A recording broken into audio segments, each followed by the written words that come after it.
안녕하세요. 꿀봉입니다. 1억 모으기에 앞서 필요한 준비물들을 기록을 하고 있습니다. 그 중에 제일 중요하다고 생각되는 첫 번째 준비물이 건강에 대한 기록입니다. 저희 몸에 들어가는 음식이 상당히 중요함을 과거를 통해 알 수 있었기 때문에 음, 음식물을 잘 섭취하는 것도 중요하지만 먹지 말아야 될 음식만 피해도 그 몸이 놀랍게 변화된다는 걸 알 수가 있었고요. 지금은 그 부분을 기록 중입니다. 과거에 제 몸에 실험을 했을 때 놀랍게 변화된 것들 중에 제일 눈에 띄는 게 그 설탕, 그리고 액상과당 같은 것들을 여기 화면에 보시면 요 알룰로스나 라칸토라는 제품, 이런 제품들로 설탕 대체제로 바꾸고 나서 굉장히 몸이 많이 좋아졌어요. 그런 부분을 지금 기록을 하고 있고,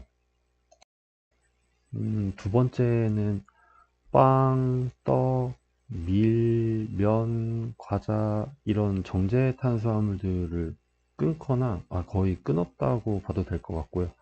아주 소량의 탄수화물, 밥, 가끔 먹는 밥 정도? 그리고 여기에 주식들, 양상추, 당근, 오이, 토마토, 그리고 그 제일 중요한 거, 돼지고기, 닭가슴살, 소고기, 달걀, 그리고 가끔 삼치, 냉동 삼치, 그리고 비타민 C는 꾸준히 하루에 3000mg씩 복용을 했었고요. 요 과일이 조금 애매하기는 한데, 요 과일들도 일주일에 한 번 정도는 먹어도 이상이 없어서 그렇게 섭취를 했습니다. 원래는 예전에 닭가슴살이랑 이런 야채랑 샐러드만으로 90kg에서 거의 80kg까지 감량을 성공한 적이 있는데, 문제는 지속을 할 수 없었다는 게 문제였어요. 그래서 여기에 탄수화물을 더 줄이고 이런 양질의 지방 같은 것들을 섭취를 하면 어떨까 해서 섭취를 하기 시작했고, 결과가 굉장히 좋았습니다. 그 첫 번째로 좋았던 점이 뭐냐면, 그 음식물을 먹고 포만감이 굉장히 오랫동안 지속이 돼서, 뭐 탄수화물을 하루에 3끼를 섭취했다라고 하면 고기를 먹었을 때 배가 거의 고프지 않아서 하루에 한 끼 반 정도 먹는 수준이 됐었습니다. 그래서 상당히 이 부분이 도움이 많이 돼서 지금 기록 중이고요. 이렇게 음식을 먹을 때 약간 부작용도 있긴 하거든요. 그 탄수화물을 줄이면은 초반에 그 두통이 약간 찾아올 수도 있어요. 근데 한 달 정도 지나니까 거의 괜찮아졌고, 그리고 제가 이렇게 식단을 적어놨지만 사실 운동이 같이 병행이 돼야 이게 의미가 있을 수도 있는데, 거의 배달하면서 계단을 뭐 3층, 4층, 5층을 수시로 많이 오르락 내리락 하다 보니까 거기서도 이미 많은 에너지를 써버려가지고 따로 운동은 조금 더 시간이 지나고 난 뒤에 종목을 하나 선택을 해서 운동을 할 생각입니다.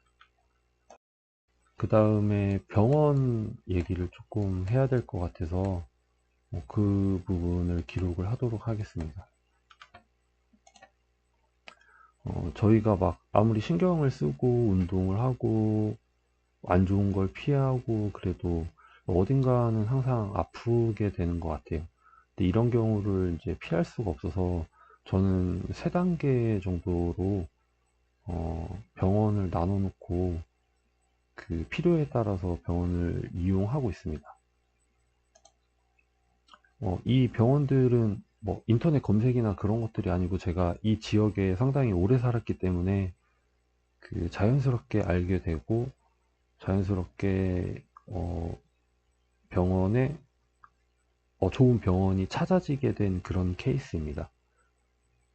이게 먼저 여기 1단계라고 적어 놓은 부분은 가벼운 감기나 몸살 같은 거 왔을 때 일상생활이나 일할 때 지장이 있으면 안 되니까 여기서 감기약을 처방받거나 그 몸살이나 뭐 이런 것들 진통제라던가 주사를 맞을 때 이런 병원들을 이 병원을 이용을 했습니다.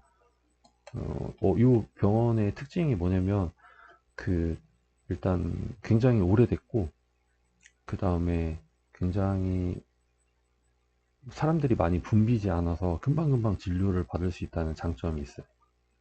그래서 가벼운 증상들은 이렇게 1단계로 정리를 해놨고 그 다음에 2단계는 이제 지속적으로 치료를 필요로 하는 그런 병원들을 정리를 해봤습니다. 그 제가 작년인가에 치아 한번 치료를 받으면서 거의 700만원, 800만원 정도를 관리를 잘 못해가지고 많이 지출을 한 경험이 있어가지고 지속적으로 치과는 그 미리 건강검진을 받아야 된다고 생각이 들어서 이렇게 2단계에 넣어놔 봤습니다. 그 다음에 아직도 다니고 있는 내과인데요. 예전에 위궤양이 생겨가지고 제가 고생을 되게 많이 했는데 그 부분도 치료를 하고 소화기 관련된 부분들이나 종합적으로 초음파도 볼 수 있고 그 다음에 내시경, 위내시경, 대장내시경 같은 것들을 동시에 할 수 있고 안산에서는 상당히 유명하고 진료를 굉장히 친절하게 잘 봐주시는 선생님과 원장님이 계셔서 이렇게 2단계로 준비를 해봤습니다.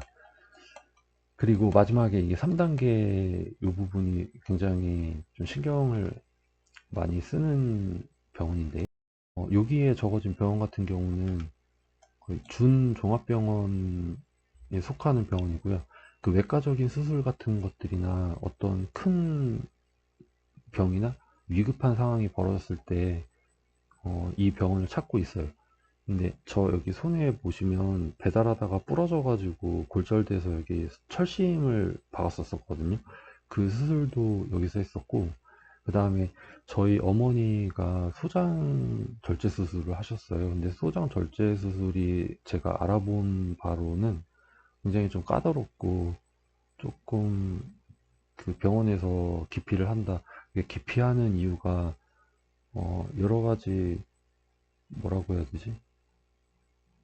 합병증이나 이런 것들이 생길 위험이 많아서 그런 것들을 조금 안 좋아한다고 하시더라고요. 근데 이 병원에서 수술을 하셨는데 정말 잘 됐고 그리고 정말 긴급한 상황이었음에도 불구하고 거리가 가깝고 그래서 무사히 그 위기를 잘 넘길 수 있었습니다. 그리고 어머니의 지인분께서 혈관이 좁아지시는 그런 병이 있으셔가지고 그런 혈관을 넓히는 수술이 또 있다고 해요. 근데 그것도 상당히 어려운 수술이라고 하는데 그것도 요 병원에서 수술을 잘 받고 완치를 하셨다고 해요. 그래서 이렇게 자주 가는 병원 정리하고 몸에 들어가는 음식들을 이렇게 준비를 해가지고 정리를 해봤습니다. 그래서 건강이 항상 1순위이기 때문에 그 돈을 버는 것도 중요하긴 한데 이제 가장 기본이 되는 거고 가장 중요한 거라서